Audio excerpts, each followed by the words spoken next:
लवकरच लोकसभा निवडणूक जाहीर होणार असून या पार्श्वभूमीवर पुणे लोकसभेसाठी काँग्रेस आणि भाजपकडून उमेदवारांची चाचपणी सुरू आहे.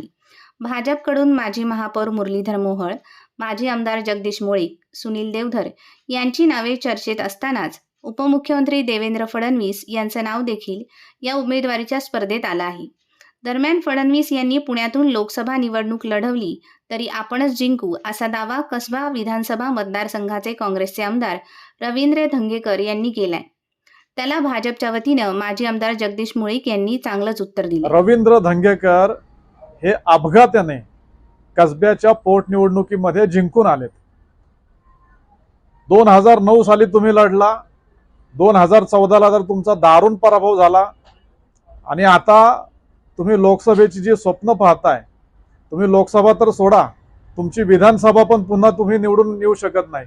अशी परिस्थिती असताना केवळ प्रसिद्धीच्या हव्यासासाठी, केवळ मीडियामध्ये न्यूजमध्ये राहण्यासाठी तुम्ही राज्याचे कर्तबगार नेते देवेंद्रजींवरती आरोप करत असताल, त्यांच्याशी तुमची तुलना करत असताल तर तुम्हाला पुणेकर माफ करणार नाहीत.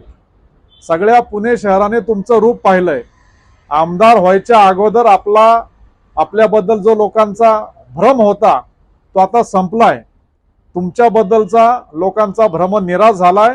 तुमच्यावरती लोकांनी अपेक्षा ठेवून मतदान केलं. त्यांच्या अपेक्षा आता तुमच्याकडनं संपलेल्या आहेत. पुणेकरांना, कसब्यातल्या लोकांना माहिती आहे तुम्ही पुणेकरांची दिशाभूल करत आहात आणि देवेंद्रजी तर राज्याचे नेते आहेत. देवेंद्रजी 5 वर्ष मुख्यमंत्री असताना पारदर्शक सरकार आपल्या महाराष्ट्राला दिलं.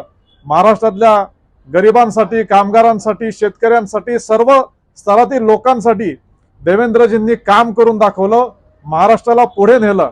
आणि आज देवेंद्रजी लढतील नाही लढतील हा वेगळा प्रश्न आहे, पण देवेंद्रजींनी जर ठरवलं तर महाराष्ट्रातल्या 48 लोकसभा मतदारसंघापैकी कुठल्याही लोकसभा मतदारसंघामध्ये ते निवडून येऊ शकतील. एवढं त्यांचं कर्तृत्व आहे. केवळ काहीतरी मोठ्या नेत्यांवरती देवेंद्रजींसारख्या, मोदींसारखे आरोप करायचे आणि प्रसिद्धी मिळवायची ही तुमची जुनी सवय आहे, ती विसरून जा. तुम्ही लोकसभा तर सोडा, विधानसभेमध्ये पण टिकू शकत नाही हे क्लिअर आहे. आणि तुमच्यासाठी भारतीय जनता पार्टीचा कुठलाही कार्यकर्ता पुरेसा आहे. लोकसभेसाठी भाजपने कुठल्याही कार्यकर्त्याला, सर्वसामान्य कार्यकर्त्याला तिकीट दिलं तरी तो तुमचा पराभव करल, ही वस्तुस्थिती आहे. त्यामुळे उगीचच आपण तोंडाच्या वाफा करू नका. आपण तोंडाच्या वाफा करता हे जनतेला दिसतंय. जनता तुम्हाला माफ करणार नाही. जी कुठली निवडणूक असेल तुमची, लोकसभा असेल, विधानसभा असेल, या निवडणुकीमध्ये तुम्हाला जनता घरी बसवल्याशिवाय राहणार नाही, हा मला विश्वास आहे.